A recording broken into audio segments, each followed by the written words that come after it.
Baiklah, Assalamualaikum warahmatullahi wabarakatuh. Alhamdulillahi hadana lihaza wa ma kunna linahtadiyya laula an hadanallah. Pertama sekali, marilah kita ucapkan puji dan syukur kepada Tuhan Yang Maha Esa, yang mana telah memberikan kita hidayat dan juga kesehatan, sehingga kita dapat berkumpul untuk kuliah pada hari ini. Nah, kami perwakilan dari kelompok 6 izin untuk memaparkan materi terkait monitoring dan evaluasi. Sebelumnya berterima kasih kepada Ibu Dr. Dian Gusta Anggraini Nursal MKM selaku dosen pengampu dari mata kuliah ini.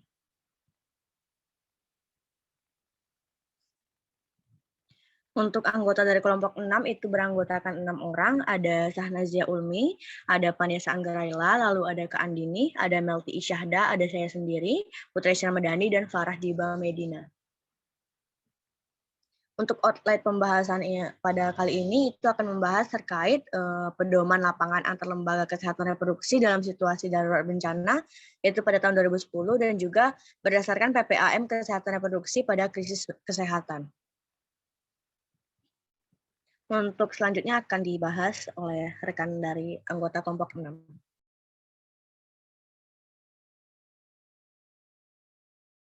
Baiklah, yang pertama itu berdasarkan pedoman lapangan antar lembaga kesehatan reproduksi dalam situasi darurat bencana tahun 2010. Next.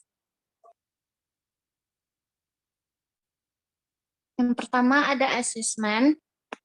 Secara cepat mengumpulkan informasi serta mengidentifikasi kebutuhan kesehatan reproduksi penduduk dan kapasitas sistem kesehatan yang ada untuk merespon kebutuhan-kebutuhan tersebut.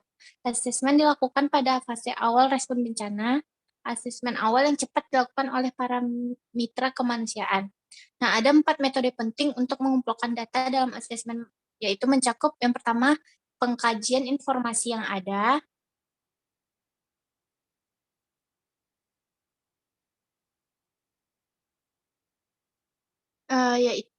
yaitu sebagai bagian dari asesmen untuk merencanakan pengenalan komponen-komponen layanan kesehatan reproduksi komprehensif.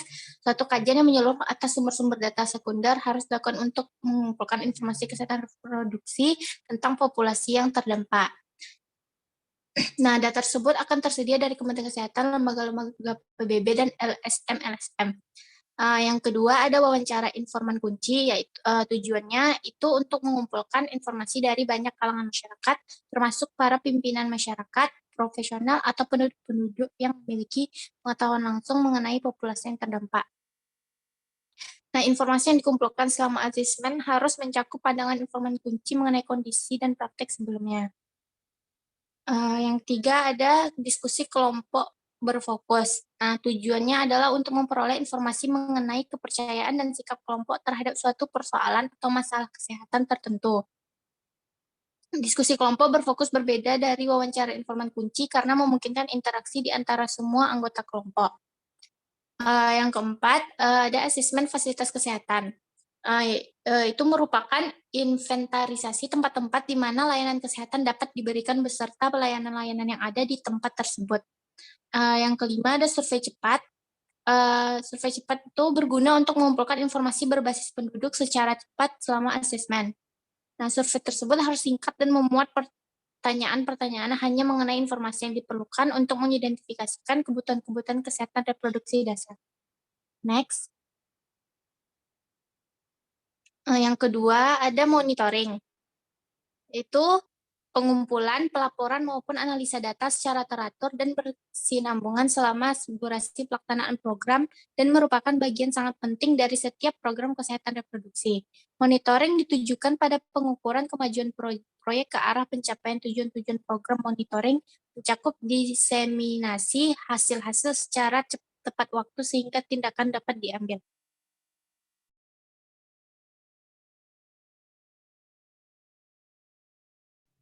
Baiklah, selanjutnya, kapan melakukan monitoring? Monitoring dilakukan disesuaikan untuk mencerminkan perubahan kebutuhan-kebutuhan atas komponen-komponen yang direncanakan, diatur, dan dilaksanakan. Data kesehatan dapat dikumpulkan sebagai bagian dari Sistem Informasi Kesehatan Nasional atau SIK yang ada. Kemudian, alat bantu apakah yang digunakan untuk monitoring? Yang pertama ada rekam medis pasien perorangan dan kartu-kartu seperti kartograf, kartu antenatal, dan kartu keluarga berencana. Yang kedua, register harian dan lembar perhitungan jumlah seperti register kelahiran dan perhitungan jumlah antenatal. Kemudian yang ketiga ada formulir laboratorium seperti tes HIV atau hasil screening sifilis. Yang keempat ada formulir kajian kematian ibu. Kemudian ada laporan tenaga kesehatan berbasis masyarakat atau bidan. Dan yang terakhir formulir pelaporan mingguan atau bulanan. Kemudian data apa yang diperlukan untuk monitoring? Ditentukan oleh pemilihan indikator-indikator yang ada digunakan untuk memonitoring perkembangan program ke arah pencapaian seperangkat tujuan. Untuk definisi dan masalah yang harus dipertimbangkan ketika memilih dan menggunakan indikator-indikator kesehatan reproduksi. Kemudian siapa yang bertanggung jawab untuk monitoring? Yang bertanggung jawab adalah perawat, bidan, dan penyedia layanan kesehatan reproduksi lainnya yang bertanggung jawab untuk mengumpulkan pelaporan data layanan. Kemudian supervisor klinik ditujukan untuk bertanggung jawab atas rekapitulasi laporan mingguan atau bulanan. Nah, yang terakhir bagaimana menganalisa, menggunakan, dan mendiseminasikan hasil monitoring. Untuk di tingkat fasilitas, statistik dapat dianalisa secara manual dengan memasang hasil-hasil pada bagan yang menunjukkan penggunaan statistik di area penerimaan pasien klinik. Sedangkan di tingkat organisasi dan sektor atau klaster kesehatan, lembar kerja komputer sederhana atau software database berguna untuk membantu mengelola volume data yang besar dari waktu ke waktu dan pada lokasi yang berbeda-beda.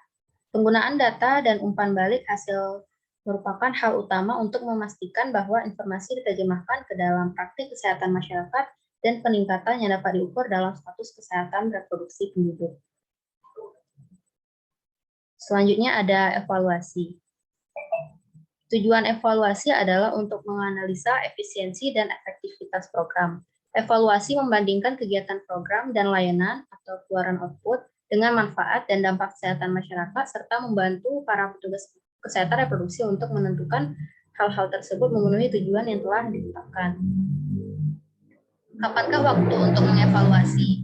Evaluasi berlangsung di sepanjang waktu proyek, bukan hanya di akhir proyek, dan dijadwalkan menurut tahapan pelaksanaan proyek dari kebutuhan organisasi. Apa saja alat bantu untuk evaluasi? Evaluasi menggunakan metode-metode asesmen sistematik dan mengukur baik aspek kualitatif maupun kuantitatif dari penyelenggaraan layanan. Evaluasi dapat juga menggunakan metode yang serupa dengan yang digunakan pada asesmen, wawancara informan kunci dengan pimpinan atau anggota masyarakat yang terdampak dapat mengumpulkan data untuk mengevaluasi kualitas program dan penerimaan masyarakat terhadap program. Kemudian data apa yang diperlukan untuk evaluasi? Penting untuk menetapkan secara jelas tujuan setiap evaluasi dan secara jelas menetapkan pertanyaan yang harus dijawab oleh evaluasi. Pertanyaan yang lazim dipertimbangkan itu pertama ada apa yang telah kita lakukan, apa yang telah kita capai, apakah kita mencapai apa yang diinginkan, apa yang dapat kita pelajari, dan apa lagi yang dibutuhkan. Kemudian siapa yang bertanggung jawab untuk evaluasi? Evaluasi harus seobjektif mungkin dan tidak mengandung bias. Untuk alasan ini akan lebih bermanfaat jika evaluasi ini dilakukan oleh evaluator eksternal. Kemudian, bagaimana menganalisa, menggunakan, dan menyebarkan hasil evaluasi? Evaluasi harus mencerminkan apa yang berjalan dengan baik maupun apa yang tidak berjalan dengan baik, agar hasilnya dapat membawa pada peningkatan atau perbaikan dalam perencanaan dan rancangan program. Umpan balik di awal harus diberikan kepada manajer program dan para penyelidik layanan.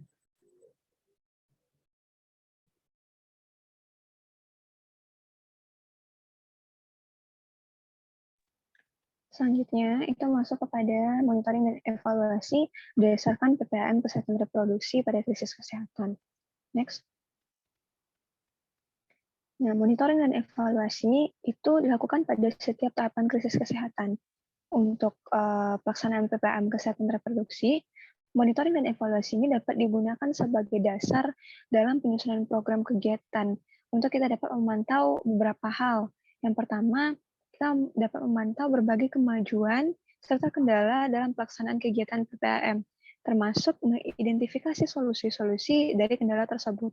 Kemudian yang kedua, kita dapat memberikan akuntabilitas dan transparansi dari kegiatan yang sedang dilakukan itu.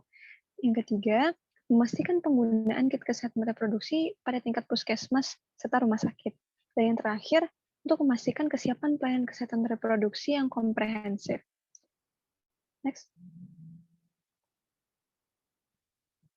Kemudian masuk ke monitoring PPAM. Nah, monitoring PPAM ini dilakukan pada 3 tahap krisis kesehatan. Yang pertama itu ada pada tahap tanggap darurat krisis kesehatan. Nah, monitoring dilakukan secara berkala setelah 1 atau 2 minggu pelaksanaan PPAM kesehatan reproduksi, bergantung pada perkembangan respon bencana dan kebutuhan masing-masing organisasinya. Minimal, data bulanan harus tersedia untuk digunakan sebagai bahan penyusunan program. Monitoring dilakukan untuk setiap komponen PPAM dengan menggunakan indikator kualitatif maupun kuantitatif sesuai dengan yang terlampir dalam PPT ini ada di lampiran nanti setelah daftar pustaka. Kemudian yang kedua, itu pada tahap masa awal transisi darurat.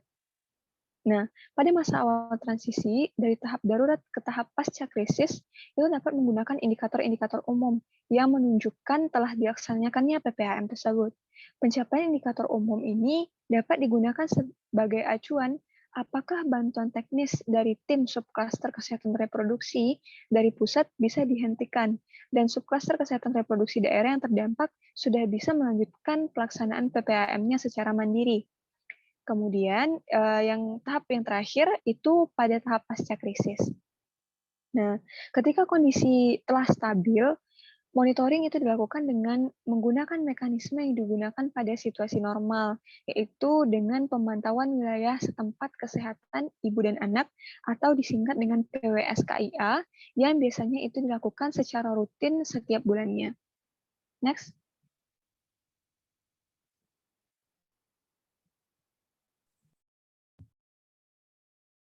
Selanjutnya, selain dengan melakukan monitoring, juga diperlukan melakukan langkah evaluasi, yaitu dengan dilakukan perbandingan kegiatan program dan layanan, yaitu keluaran atau output, dengan memanfaatkan hasil atau outcome dan dampak program PPAM dalam memenuhi tujuan yang ditetapkan.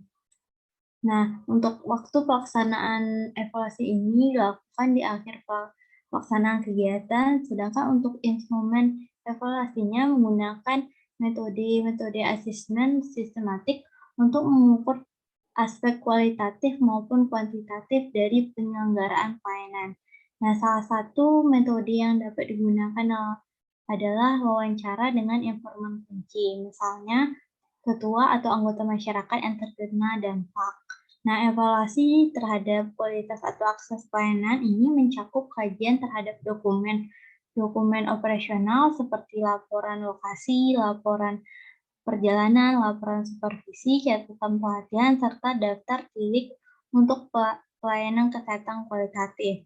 Nah, untuk pengkajian data yang dikumpulkan, ini dari sistem monitoring juga harus dilihat dari sebagai bagian dari proses evaluasi. Next.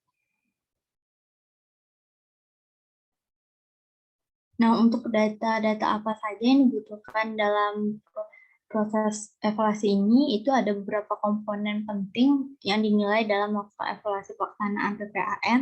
Yang pertama, terkait efektivitas dari program, membahas terkait apakah program sudah mencapai tujuan yang ditentukan.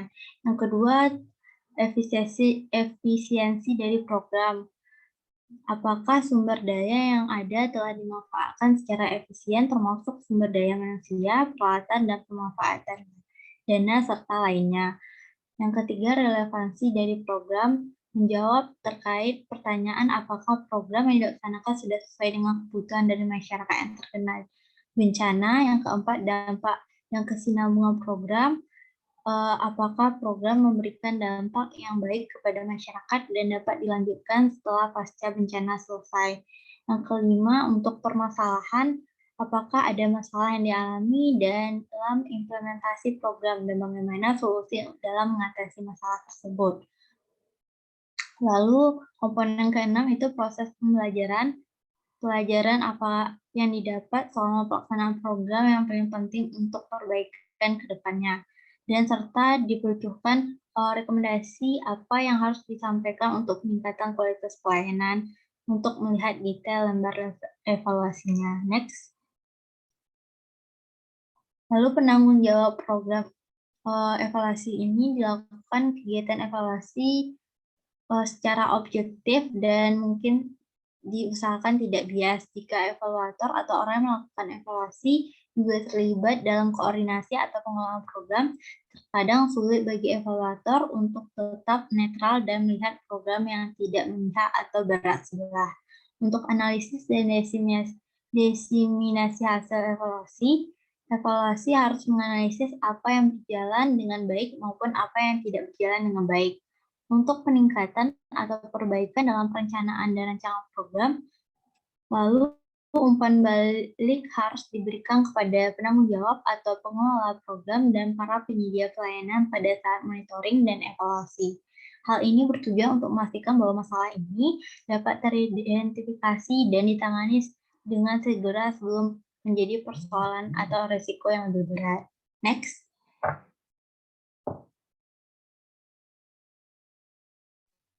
Baiklah, mungkin sekian hasil pemaparan terkait materi. Nah, selanjutnya ini ada pemaparan terkait lampiran mengenai monitoring dan evaluasi. Di sini ada dengan indikator PPAM. Yang pertama itu ada mengidentifikasi koordinator kesehatan reproduksi. Lalu bisa di next. Yang kedua itu terkait mencegah dan menangani kekerasan seksual dengan dua indikator, yaitu ada kualitatif dan kuantitatif. Next.